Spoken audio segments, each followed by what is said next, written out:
People don't usually expect to find murder victims in a church. In some extreme circumstances, of course, a church can be haunted by souls who had previously been murdered. But for a church to be a crime scene is almost unheard of. If you want to murder someone, you usually wouldn't do it in a church. Many murderers would know such a thing to be inappropriate. So when the caretaker entered the church I speak of, he must have been very surprised and possibly also ashamed to find those two dead bodies there right in front of a statue of Christ. The first thing he did was close the main door so nobody could come in. Then he briefly examined the victims. Both victims were very young, perhaps around 16 years old. They were stabbed to death. One was male, the other was female. He speculated, heteronormatively, that maybe they were a couple, and he briefly mourned the loss of these young lives, before leaving the building through the back door to go to the local police station. He was an old man who did not have a mobile phone. As soon as he stood outside, a stranger began speaking to him. "Excuse me, mister, I am not from around here and I am looking for the local police station."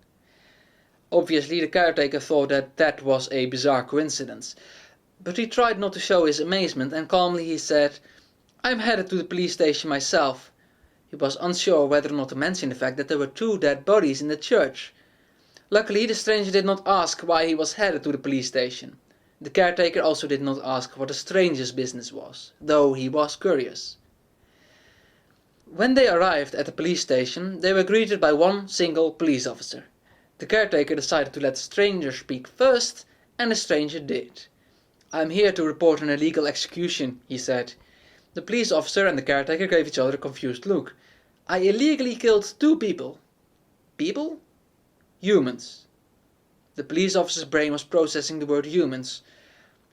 He looked the man in the eyes to see if he could recognize a murderer in this man. His efforts were in vain, however, as he had literally no idea what the gaze of a murderer would look like. He remained undecided. Maybe the man accused himself justly, but maybe he didn't. The officer decided that there was no way to know. The caretaker, on the other hand, believed this immediately, since he had already seen proof that a murder had occurred. "You killed those people in the church?" he asked politely. After hesitating for a bit, the stranger denied that this was true. "Almost. But one needs to be precise in their speech.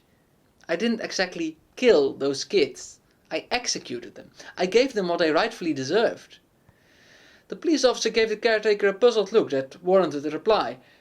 "Only just a couple of minutes ago I found two bloody corpses in the church, just ordinary human beings like you and me." With great difficulty, the officer decided that he had no choice but to believe this. The caretaker was a respected member of the community. Obviously, he is not one to pull some perverse prank on the police. On the other hand, it was also very hard to believe that this man who stood there calmly, asking to be arrested, had indeed killed two people. But he persevered, overcame his doubt, and he believed. And what you must know, my dear reader, is that this story does not take place in our universe. In this universe, where these events have come to pass, there are people who are not human. In the universe we live in, most of these creatures, except for Canadians, only exist in legend. But in that universe there, the spooky creatures of the night that you know from legend are real. And of course they are, how can they not be, if this story is about them? Because while they do not appear in this story is about the creatures of the night. The people of that world have fought those creatures for hundreds of years. While human lives are respected and while the killing of humans is indeed thought of as unacceptable in their culture, the killing of a creature of the night is always thought of as a justified execution. The creatures of the night are believed to be the creations of evil, created by the angels of darkness to mock God's creation. It is in this world that this strange man announced that he had executed a pair of human beings. In the ears of the police officer and the caretaker, such a statement sounds very alien. Never before had they heard the word execution used in reference to the loss of human life. "And now you want me to arrest you?" "Yes, officer, I have committed an illegal act that warrants a life sentence." "You want to go to prison?" "Not exactly, officer. I would rather not. For my whole life I have been a law-abiding citizen. I am a loyal servant of both the church and the empire, but I had to do what was right. These were people who deserved to die. I hated breaking the law, and I don't want to break the law any further. I have transgressed against the emperor I swore to serve. Every minute I now spend not locked up is a further transgression. I demand to be in prison as soon as possible." The police officer really wanted to ask why it was that this stranger believed that these individuals deserved to die, but he did not dare ask that. He did not want to sound impolite or even rude. Obviously, the reasons for murdering someone can be very personal and painful to explain. "For the moment I can lock you up here," he suggested. "I would like that." The stranger smiled as though he felt relieved. "But please understand, I need to be in a state prison as soon as possible." "I will make sure you will be put on trial very soon." And very soon, the next morning, he was on trial indeed. And because it is required by law in this world for the victims of a crime to be present too, the corpses of the victims were both tied to a chair and put on display. In a world where people are openly insane, these types of practices do not strike anyone as weird. Obviously, the judge always has to ask the so-called defendant how they plead. So, without any emotional involvement whatsoever, the judge asked the stranger, who had just given his name a moment earlier, how he pleaded. Whether or not this judge wears a silly wig is up to your interpretation. You can imagine this person however you like. The stranger, on the other hand, needs to be imagined as either a banker or a journalist, but most definitely not as a laborer. "Guilty," he said. And because this is a quick and efficient world, it then only took a few minutes for him to make his way into prison. His name and the word "guilty" were the only words he had said during this trial. He had still not explained why he had murdered these two individuals. But everyone already knew, because the church of that world has the power of omniscience, and they had already explained the man's motivation in a special TV broadcast. The two younglings who had been murdered were classmates. They could have been lovers, like the caretaker speculated, but they were not.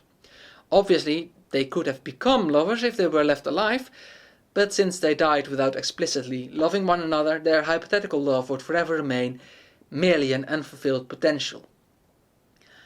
The dead girl was nobody special, but the dead guy bore the mark of the Fae. The mark of the Fae is a mark on an unspecified body part that indicates that a person had been a fairy in a previous life. Obviously this makes no sense in our universe, but in this universe it makes total sense. The reason it makes sense, quite frankly, is because I say so. You have no choice but to accept that what you are reading is true within this fictional universe. You may prefer to be imagining a world right now where silly ideas are rightfully considered silly and nonsensical, but I have the power to force you to imagine silly things. And not only do I want you to imagine silly things as mundane, you also need to imagine them as serious, because I think that that is good for you. You should be imagining right now that the fairies reside in a place far away from all other living beings. Only very rarely do they interact with the rest of the universe. These fairies too have their own judicial system. The punishment for every crime is that they are forced to reincarnate as a human. They will remember nothing about the secret world of the fairies except for that their world punished them to live as a human. The humans know very little about the world of the fairies, but it's generally agreed upon that fairies too are creatures of the night, whose nature warrants an execution. Unfortunately for the bloodthirst of the religious fanatics, nobody had ever managed to kill a fairy. The fairies who were turned into a human are a different story. Officially the church recognizes them as human, and therefore killing them is considered murder. But that doesn't mean that there isn't some room for debate. It is normal in this world, and that world, to disagree on minor church teachings like this. Many in that world think that reincarnated fairies ought to be killed. But in the time period that this story takes place, that is illegal. But it still happens from time to time that someone takes matters in their own hands and kills a reincarnated fairy, because they believe the soul of such persons is contaminated by their previous life. It is extremely rare, however, that a random human is killed. Human life is thought of as extremely special and precious. There is almost nothing, no amount of evil that a human being can do that would be thought of as a justification for their execution. But what this particular woman had done was something that made many people agree with her murderer. The fairy was obviously bullied in school, how could he not be? But the woman would often defend him and say nice things about him. And when the class would discuss the rights of reincarnated fairies, she would defend their rights, while others would calmly argue that he and others should really be put to death. Sometimes she would erupt in anger because of the things that were being said, and whenever that happened, she was always punished accordingly. She was known as the Stormy Bitch. One time, some dude had his birthday, and he invited all his classmates except for the fairy. The stormy bitch confronted the dude and told him that he ought to invite all of his classmates. She felt comfortable doing this, as this was one of the classmates who, like her, had professed to believe that reincarnated fairies deserved equal rights. But the dude explained that it was his father who did not want the fairy over. The stormy bitch did not accept this excuse and insisted that the dude had to confront his father and demanded that the fairy be invited too. That was too difficult for the dude. He could not do that. Did the stormy bitch not understand how difficult it is to stand up to your father? The stormy bitch did not, and continued to insist that it was his moral duty to invite the fairy to the birthday party. The fairy was lonely and often excluded from things. It was time to change that and be his friend.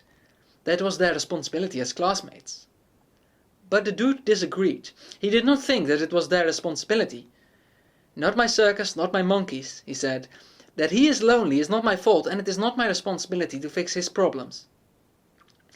Obviously, the father of this dude would later become the murderer, and because this random dude had failed his responsibilities in the eyes of the stormy bitch, she believed that it was now up to her to compensate, and to be an even better friend than she already was. She had heard of a mysterious wizard who could bring back memories of a past life. Obviously, she was not meant to have heard of this wizard, because wizards are illegal. The wizard, who is the only character in this story who has a name, was called Silver. Silver, however, did not exist. He was a myth. While one could argue that it is my own fault that he is a myth, I really wish he wasn't a myth, and that I didn't need to write that. I really wish that there was a wizard there who could be a symbol of hope for those who are oppressed. But I know that it would not be right for me to make that a reality within this story. In this story, Silver is a myth. But there was a town, the town where their bodies were later found, where he had supposedly been spotted. So while their classmates were having a subpar birthday party where a very boring clown performed, the stormy bitch and the fairy were on their way to where they thought Silver was last seen.